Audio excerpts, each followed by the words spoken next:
Guru, in terms of the love that we know most, and most talked about, and many books are written about it, and the largest discussed thing in this world is relationships. So let's just take one relationship that is causing more angst than anything else, is a man-woman love. Tell me about the nature of that, and why does it cause that much angst?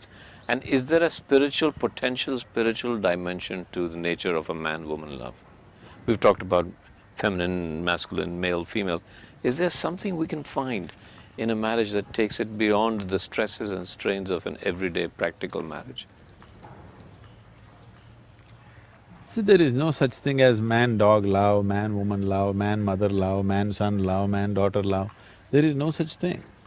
Love is just a certain sweetness of emotion. How you're arriving at it is the only question, isn't it? The method. Yeah. So the man-woman thing is a compulsive love affair.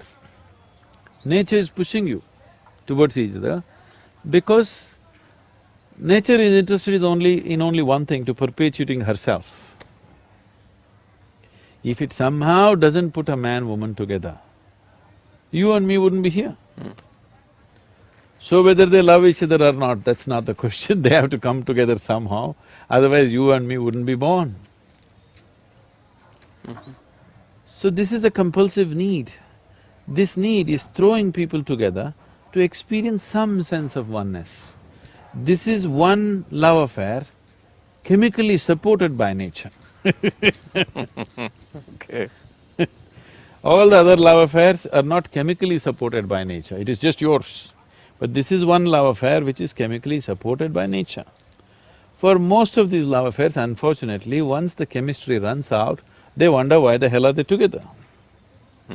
So before the chemistry runs out, you are supposed to establish a different level of conscious love affair, which is beyond the chemistry. If that doesn't happen, it turns ugly. So what is that love affair that is a conscious love affair? Let's talk about that. And let's take it further. Is there a potential spiritual dimension to it? I'm not saying there has to be. Is there a potentially? But let's first say, when the chemicals don't react anymore, what reacts? What works? What makes it work? See, chemistry is of the body, Yeah. okay? The bodily chemistry plays up certain things according to its needs. The moment the need is satisfied, you wonder why the hell are you here, Yeah. okay? So that is a very different kind of thing. That is nature's trick. You are… like you are 10, 11 years of age, the world was everything fine with it. Suddenly, your intelligence got hijacked by your hormones, suddenly the whole world looks different, all of a sudden. So all that's happened is, your intelligence got hijacked by the hormones. The chemistry has hijacked you. Very few individuals have the necessary awareness to look beyond that at life. Everybody else get flooded by this process. By the time they recover, usually it's too late. Not necessarily. So is it something wrong or right? There's nothing wrong or right, it's just limited, that's all. Is being limited a crime? No. But the nature of the human being is such, he suffers limitations. He doesn't like it. So a relationship, when you see a man and a woman, you're talking about a relationship. Because there are other aspects to it. There may be a social angle to it, there may be a physical angle to it, there may be a psychological angle to it, there may be an economic angle to it. The variety of other things to fulfill in a relationship. We form relationships with variety of people in our lives. You have business relationships, you have personal relationships, you have professional relationships. So, relationships we form basically to fulfill different types of needs or to fulfill somebody else's needs, whichever way it is. That is a relationship. But what you refer to as love is just the sweetness of your emotion.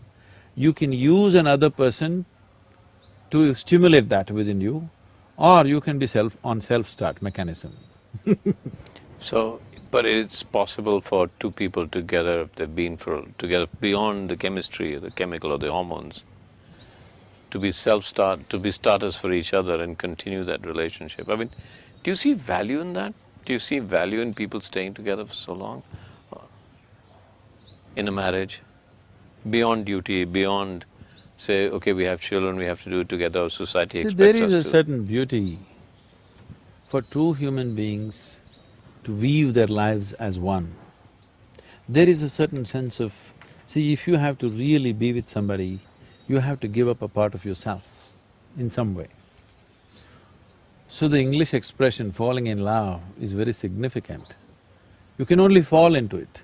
You can't stand in it, you can't climb in it, you have to fall into it.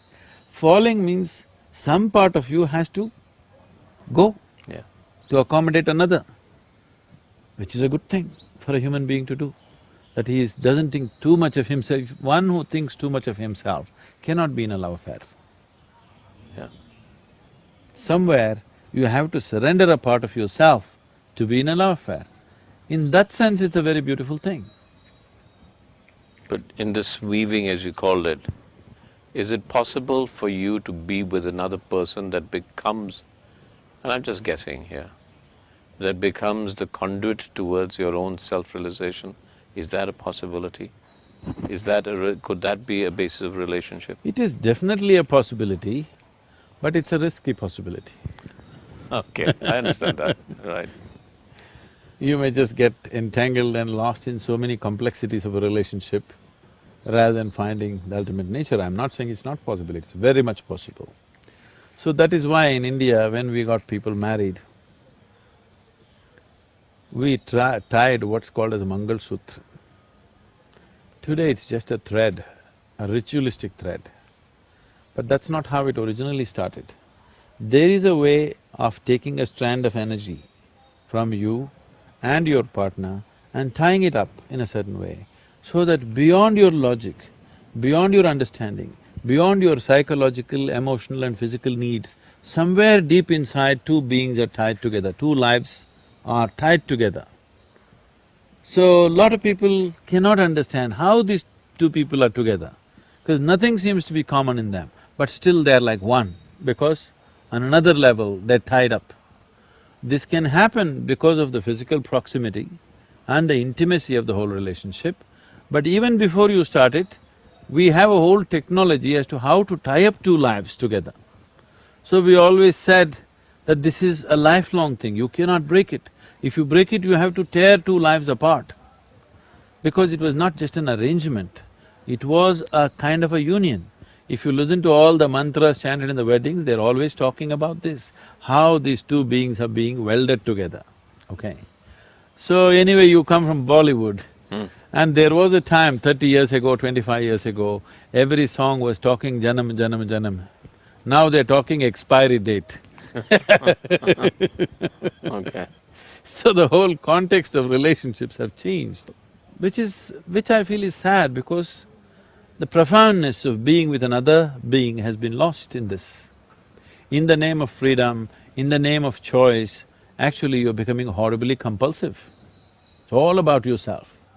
When it's all about yourself, you will not know the beauty of life.